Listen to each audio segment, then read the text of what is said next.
Bien, nous voilà de retour sur la petite machine spéciale. Donc là, il nous fait une mesure de vitesse. Donc c'est toujours le même principe, hein. Il n'y a rien qu'à bouger. Là, il a simplement collé une petite étiquette. Avant, il a fait le démontage de son capteur de vitesse. Il a montré un petit peu comment ça marchait. Et donc là, voilà. Donc là, il montre que 9, 13 tours.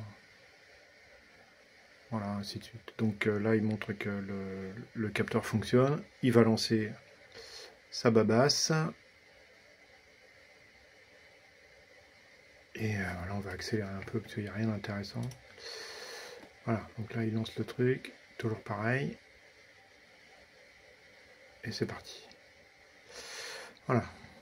Et donc là, après, il va se mettre à faire une mesure. Donc c'est long. C'est une vidéo qui dure 8 minutes. Et donc là, on le voit, là, il a 178 tours minutes. 182 et ainsi de suite. Et en fait, on voit que le système accélère. Donc là, on ne peut pas dire qu'il y a une coupure parce qu'il n'y a rien qui bouge. La machine reste à sa place le long. Ses mains restent en place. Il n'y a pas de coupure intempestive. Donc je vous mettrai le lien de la vidéo que vous pourrez regarder en direct pour constater que tout est bien fluide. L'accélération est très constante. Tranquillement, ça accélère, ça monte en tour. Voilà. Donc là, 400. On va monter jusqu'à 1000 tours, je crois.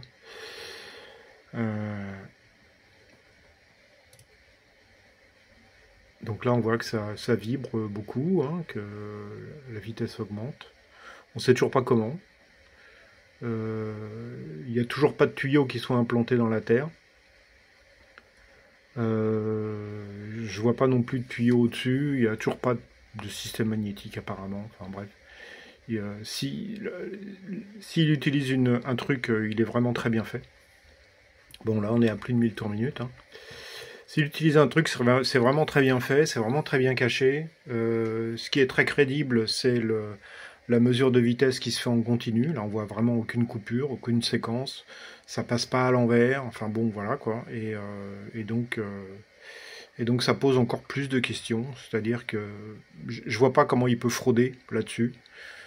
Les gens qui sont pro science, pro thermodynamique diront qu'il y a obligatoirement une fraude. Oui, moi aussi j'ai tendance à penser ça, mais franchement je vois pas où elle est. Donc voilà, on va suivre l'affaire. On sait que ça tourne à 1000 tours minute et qu'il n'y a toujours pas plus de moteurs électriques qui soient implantés ou que ce soit, ou de flux d'air qui puissent alimenter le machin. Je sais pas.